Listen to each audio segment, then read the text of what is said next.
एक लड़की को देखा तो पार्ट 6। तभी गौतम भारी पहाड़ी आवाज में उस पर गरज पड़े। मुश्किल से एक मौका मिला था हमें हमारी जिंदगी को थोड़ा बेहतर बनाने का।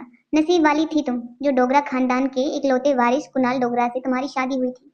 डू यू नो कितने पावरफुल हैं वो लोग। मनाली का सबसे पावरफुल खानदान डोगरास। हमारे सारे कर्ज, पेंडिंग कोर्ट केस, हमारी हर तकलीफ से हमें बाहर निकाला था उन लोगों ने। लेकिन शादी के 24 घंटे में ही तुमने हमारी जिंदगी वापस जहन्नुम बना दी। उनको तुम्हारे इस कारनामे के बारे में पता चलेगा तो पता नहीं क्या होगा। और तुम्हारी छोटी बहन कामिनी, उसके साथ कौन शादी करेगा। भले ही वो तुम्हारी सौतेली बहन हो, लेकिन तुम्हारे इस कारनामे की वजह से उसकी भी तो बदनामी होगी। नहीं नहीं, जब तक ये मामला खत्म नहीं हो जाता तब तक मैं तुम्हारी छोटी बहन कामिनी को और तुम्हारी नई माँ मनीषा को उसके भाई के घर भेज दूंगा। कुछ सोचकर वो बोले, लेकिन आज नहीं तो कल सबको पता चल ही जाएगा। ये बोलते हुए गौतम अपना सर पकड़कर सोफे पर बैठ गए थे। अब उनकी आवाज में गुस्सा कम और डर ज्यादा सुनाई दे रहा था।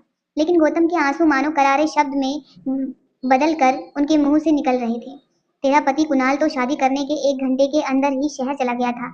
अब इस प्रेगनेंसी के बारे में जब तेरे ससुराल वालों को पता चलेगा तो भगवान जाने वो लोग क्या करेंगे।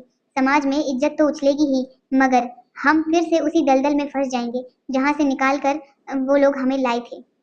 काश तुम भी अपनी माँ के साथ ही। गौतम अपनी बात कहते हुए रुक गए, लेकिन अनिका वो सच सुन चुकी थी जो गौतम कहते कहते रुक गए थे। अनिका को कड़वे शब्द सुनने की आदत तो थी ही, मगर आज सवाल था उसके चरित्र पर, उसके पवित्र पर। अनिका इस चक्रव्यूह से जल्द बाहर निकलना चाहती थी, मगर उसे कुछ समझ नहीं आ रहा था कि वो क्या करे। वो सोच रही थी कि जो कुछ भी हो रहा है, अगर वो झूठ था तो फिर उसके पेट में सांस लेने को उत्सुक ये सच क्या था।